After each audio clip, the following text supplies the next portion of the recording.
Olha, chegou o momento da gente falar agora um pouquinho sobre saúde, sempre extremamente importante, na verdade, né? E neste mês de junho, a gente quer ressaltar sobre a importância de falarmos, né, das campanhas que acontecem, né, durante cada etapa do ano. No caso de junho, temos a campanha Junho Verde, que é justamente para falar sobre alerta, diagnóstico, importância também do diagnóstico precoce, justamente para evitar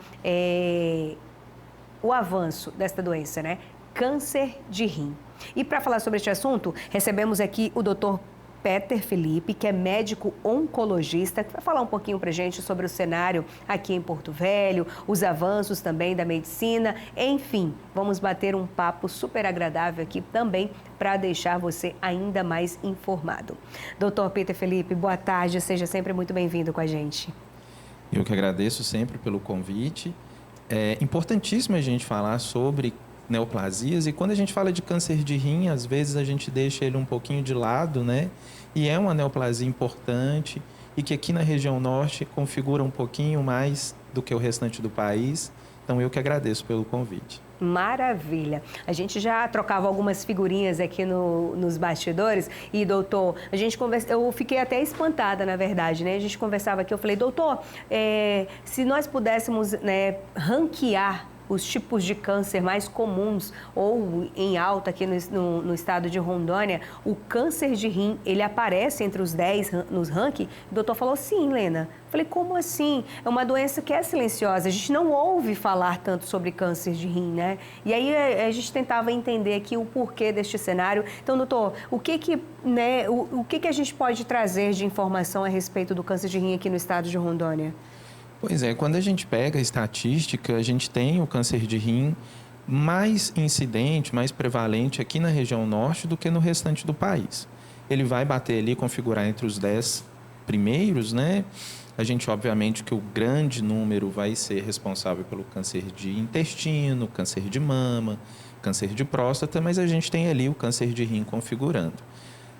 Dados estatísticos de risco são bem inerentes assim ao Brasil inteiro, não tem nada muito específico da região. Mas a gente sabe que o uso de tabaco, né, o tabagismo, é um dos fatores. Garimpo, né, pessoas que trabalham com questão de garimpo também, contato, também podem aumentar o risco para câncer de rim. Mas a gente tem aí a gente fala uma área que ainda merece um pouco mais de estudo para a gente poder entender quais são os fatores tão prevalentes que justificam isso aqui na região. Doutor, eu também lhe questionava aqui também para a gente entender, né, se é o tipo de câncer que atinge mais homens ou mais mulheres, né, faixas etárias, mas não tem, né, uma correlação específica para algum tipo de gênero, né? É o tipo de doença que pode atingir qualquer idade, qualquer gênero. Sim, sim. Quando a gente fala de câncer de rim, a gente não tem isso muito bem dividido, né? Igual a gente pega, às vezes, câncer de pulmão, que é bem mais prevalente em homem. No caso de câncer de rim, é bem dividido, a gente tem uma predileção um pouquinho mais alta para homem, mas a gente não pode usar como fator de risco o gênero, né? O sexo, como a gente usa, às vezes, em câncer de pulmão. Então, tanto homem quanto mulher tem risco de desenvolver a doença e merece atenção, sim. Doutor, e no caso do câncer de rim, quando descoberto ali no estágio inicial, né, qual é o procedimento-chave que o paciente precisa fazer, né? Ele faz o exame, né, descobre-se a doença, mas qual é o diagnóstico necessário ali previamente já para o início de cuidado? Como é uma doença muito silenciosa, né, às vezes os pacientes descobrem a doença quando está um pouquinho mais avançado. Ou às vezes descobre a doença por realização de outro exame. Às vezes vai fazer um ultrassom de abdômen por causa de cálculo em vesícula, cálculo renal e descobre ali um nódulo no rim. O que a gente deveria fazer, né, sempre, quando a gente encontra um nódulo, algo suspeito ali na região renal, é investigar mais profundamente. Porque se a gente consegue, Lena, fazer o diagnóstico precoce, a gente aumenta a taxa de cura para mais de 85%. E às vezes o tratamento será uma cirurgia, que muitas vezes não há necessidade nem da retirada total do rim. Quando é um diagnóstico de um tumor pequeno, doença precoce, às vezes é possível retirar só uma parte do rim. Então a gente preserva esse órgão. O que acontece, infelizmente, né, numa porção grande dos casos, é a gente descobrir a doença numa fase avançada, que há necessidade de retirada total do rim, ou doença metastática, né? Quando a doença já foi para outro órgão, aí a gente passa para outros tipos de tratamento, aí a cirurgia já não tem intuito curativo mais. Doutor, a exposição a substâncias químicas nocivas, ela também é citada como um fator de risco. Qual o papel do oncologista no rastreamento e também no aconselhamento de pacientes com histórico a essa exposição ocupacional? Sim, igual a gente tem as pessoas, né, que trabalham com garimpo, que trabalham com petróleo, não é muito a nossa realidade, né, plataforma de petróleo, elas precisam ter um cuidado a mais, não só com câncer de rim, cânceres hematológicos também, câncer de pulmão, então a gente precisa vigiar esse paciente mais de perto. No caso de câncer de pulmão, a gente tem protocolo de rastreamento, né, diagnóstico precoce. No caso do câncer de rim, a gente não tem isso bem assertivo, a gente não tem o que a gente fala é um guideline, né, para a gente rastrear o paciente. O que a gente fala é observar sinais e sintomas, presença de sangue na urina, infecção urinária de repetição ou massa palpável em abdômen, sempre a gente precisa investigar. E é de bom tom esses pacientes que trabalham, né, em empregos de risco, né, plataforma de petróleo, garimpo, a gente pedir nem que seja um ultrassom de abdômen ali na consulta de rotina, para a gente fazer uma triagem básica e ver se tem alguma coisa na região renal. Doutor, o senhor como médico oncologista, se pudesse elencar exames básicos extremamente necessários que todo ser humano deveria fazer pelo menos uma vez no ano, né, para rastreio de doenças, justamente com o intuito de detectar aí possíveis cânceres no organismo, quais seriam esses exames?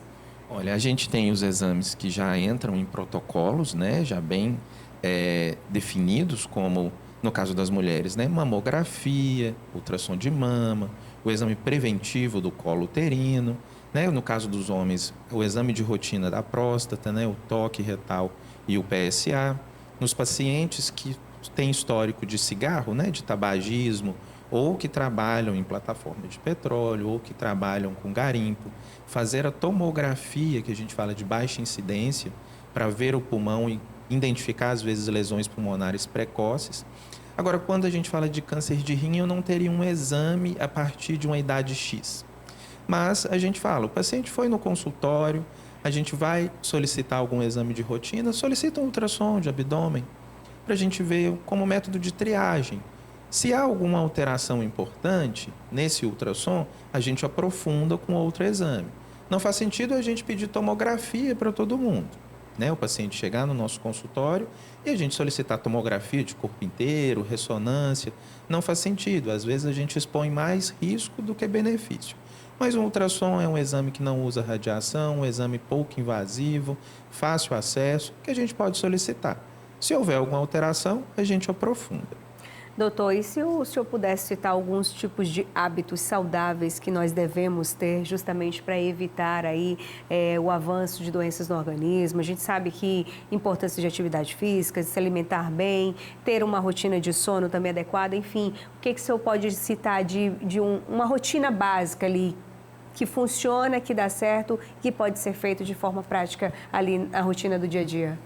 Você mais ou menos já adiantou realmente. O que a gente precisa é um estilo de vida saudável. Estilo de vida saudável contempla não uso de bebida alcoólica, não uso de cigarro, realização de atividade física. A gente põe aí pelo menos 150 minutos por semana. Pode ser dividido entre musculação, corrida, caminhada. O importante é literalmente não ficar parado. Alimentação. Alimentos in natura. A gente dá pouca preferência para esses tipos de alimentos, às vezes, porque tem hora que eles são mais difíceis de preparar. É mais fácil pegar um alimento que já chega quase pronto, a gente põe no micro-ondas e está tudo ok. Não pode ser a nossa rotina. Vez ou outra, claro que pode. Mas é bom a gente ter uma alimentação rica em frutas, verduras, fibras, com poucos alimentos industrializados, então a gente vai ingerir menos conservantes, menos corantes sintéticos. Esse é um estilo de vida saudável. Se você fizer isso, a gente já reduz em muito o índice de vários tipos de cânceres, vários tipos de doenças cardiovasculares, infarto, AVC, aumento de colesterol, de glicose. Então, a gente melhora muito a qualidade de vida, a expectativa de vida, com hábitos simples. Muito bem. E, doutor, antes da gente encerrar o nosso bate-papo aqui falando um pouquinho sobre a campanha Junho Verde, eu gostaria de destacar o doutor Peter Felipe, faz parte do Sistema Oncológico do Brasil, uma das maiores que existem no Brasil hoje. E eu gostaria que o senhor falasse um pouquinho sobre a importância, não só da campanha Junho Verde, mas de outras campanhas que são trabalhadas mês a mês, né, todo ao longo do ano, justamente para trazer esse alerta a pacientes, à população e, claro, ter o apoio da sociedade na disseminação dessas informações.